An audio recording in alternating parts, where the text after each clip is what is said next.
So as Sydney approaches the player here to shut her down, her approach is a little too direct, and she goes in this path. By doing that, she allows the girl to actually start curving around, and luckily Sydney's quick enough to kind of recover and get back goal side and stop the ball going through. If we were to do it again, what I would like to have seen Sydney do is maybe just shift right a little bit first and then go to kind of step in a little bit just to kind of delay the play so we don't go so direct and just let her past us.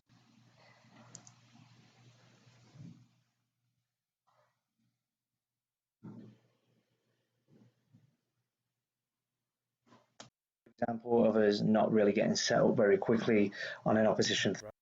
Okay, you can see a player here, goal side, and we're casually trying to get goal side of her. We have Mia out here, leaving a player completely unmarked there, where we could have had maybe a forward coming in and dropping in to help us out. Nobody really picking up anybody, and everybody a little bit too tight. Okay, this is happening way too often.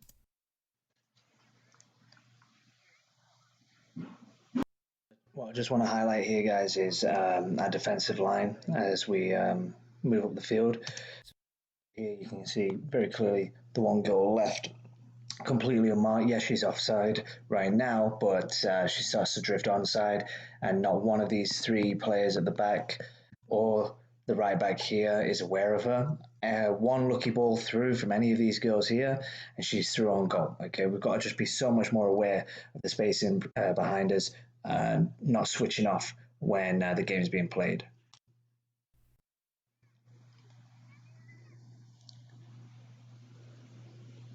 So at this point here, she's officially onside. Nobody seems to be aware of her.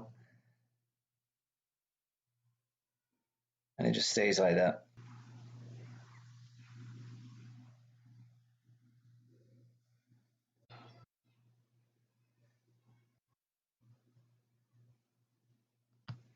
Another example of bad defensive shape. We've got the Martin player goal side and on the inside of Sydney here. Okay, Sydney, realistically, we want her in there as we're trying to build this up. And then we've got this passage of play where the ball kind of goes into the middle and a lack of communication. Both players end up. We've got Sydney with two players to mark and nobody going to support. All right, ball bounces through in here. 1, 2, 3, 4, 5 of our 9 players on the outfield all moving towards the ball. They're just, it's inexcusable. We really need to make sure that we're communicating whose ball that is so everybody else knows to drop off and be in cover.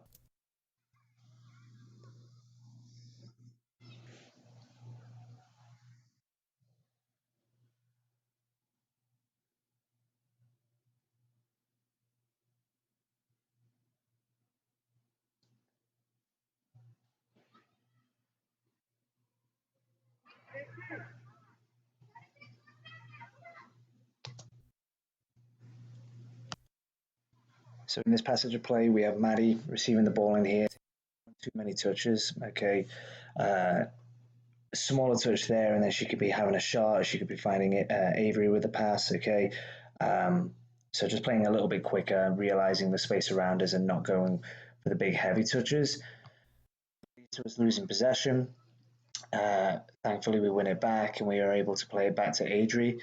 But then Adri's decision on receiving the ball, as we see just in here, is she's trying to look for, I believe it's Avery again, out here on the right hand side. Okay. Obviously, sometimes it makes sense just to put our foot through it. Okay, go one touch. All right, especially if we've got this striker shutting us down and we didn't really have any immediate options. If one of the midfielders is already dropped, then we could have hit into this space in here, but that's not on. And I think it's the right choice not to look for Sydney here because obviously she's about to be under pressure as well. So the decision to go longer was probably the best decision, but honestly, we could have really helped Adri out a little bit more here and definitely could have helped by having the centre mids dropping in a little bit more as well. Maybe if Adri doesn't have those options, then she makes the decision to go long, but we could have definitely helped her out.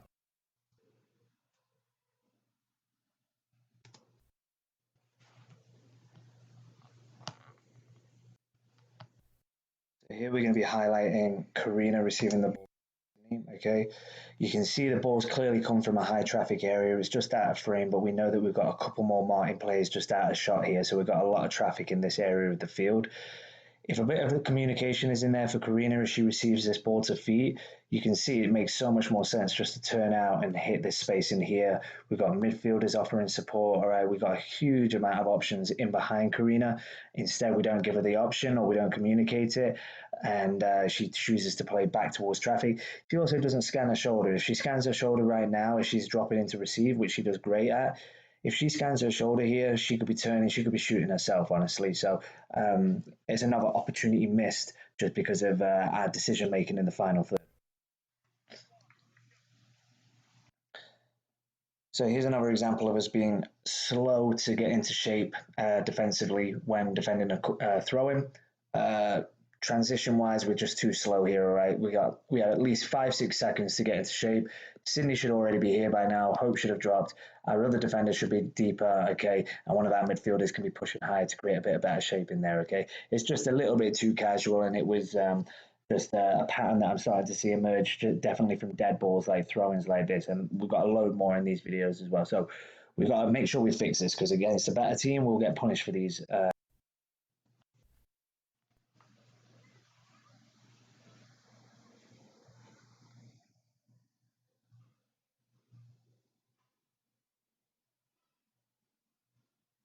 So I want to highlight this little clip here, girls, as another example of some great build-up. Really smart pass from Adri to split the girls down the middle and find Licky.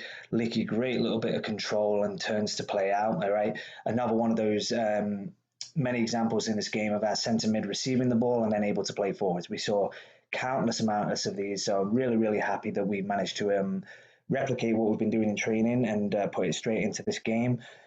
We probably could have got a little bit more out of this attack, if I'm honest. So a little bit. Licky does really well here. Great little turn. Smart out here to find Avery. Okay, Avery here not to take on the player. Okay, although she could have if she needed to, because Karina's a great passing option here. So well, Karina potentially here could have delayed this pass back a little bit because you can kind of see Avery is already caught in a foot race here. She's not quite got goal side of the defending left back just yet. So maybe Karina holds it for a second, or maybe even a little bounce back into Licky here, and we're then looking for the weak side because we've got the left-sided player, I believe it's Maddie at this time, ready to go in there as well. So just a bit of better decision making from Karina, maybe not rushing it a little bit, but on the whole, girls, a really, really good build.